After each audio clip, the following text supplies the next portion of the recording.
did, I saw maybe about a month ago, it was a settlement for $383 million for the farmers. Yes. Can you talk about that? Absolutely. You know, when I first got into office, they were issuing settlement checks for Pickford for the black farmers that had been discriminated against by the USDA in their lending practices. And what we found is that there were so many farmers that had been discriminated against that weren't a part of that lawsuit. Oh, wow. And so when we sat down to actually craft the Inflation Reduction Act, the Congressional Black Caucus has as one of its top asks that we revisit discrimination, historical discrimination in lending practices of the USDA and try to remedy that.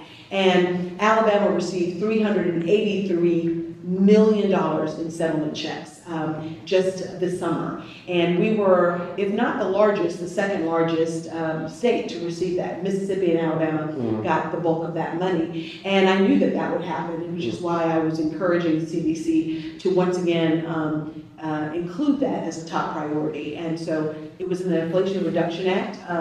And, you know, quiet as it's kept, it's about discrimination that happened in lending practices, not just to black farmers. We also had some Native American women farmers, white small rural farmers that were discriminated against. And so this is an opportunity for us to leverage the investment in the federal government in agriculture and in our farmers writ large. One day I saw a couple of days I came across this article on the website. Yeah. There is a particular merger going on. Y'all can actually Google this. It's Kroger's and I want to say Halliburton or just I think it's Albertson. Yeah. Where the executives said they intentionally increased the cost of eggs and milk.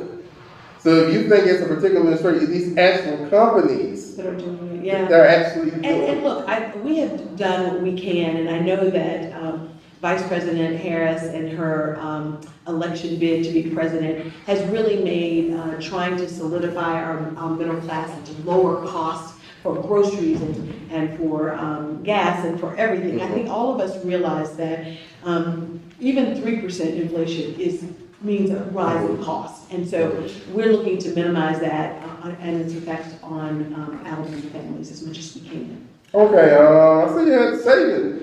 Coach Saban visited you all. Yeah, well, you know, I'm actually hosting, I'm the chair of the Congressional Black Caucus Foundation. We put on the annual legislative conference that everybody calls CBC Week, and that's next week. And as a part of that, I have two sessions. My first session will be on NIL, to really talk about the changing landscape of college football. Who knows that better than those of us in the SEC? And to be able to have Coach Nick Saban on the stage, along with the SWAC commissioner, Charles McClellan, they're going to have a conversation about this changing landscape, the future of college sports, and to have both the commissioner as well as the former football coach on the stage. And they're going to talk to us specifically about what Congress needs to do in leveling the playing field. Because right now, it's the wild, wild west with the transfer portal, with all these opportunities that states have come in and tried to fill in where the NCAA has not legislated on.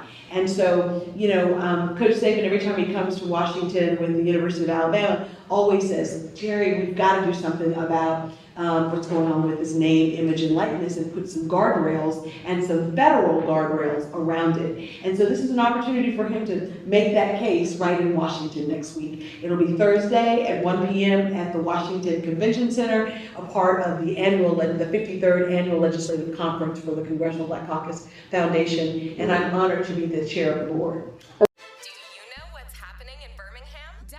What's Happening Birmingham app today on Android, iPhone, and iPad for free. Get info on everything you need to know about local news, events, businesses, restaurants, and more. Visit our website, what'shappeningbham.com, or follow us on social media @happeningbham for more information. Download the What's Happening Birmingham app today, your source for everything Birmingham.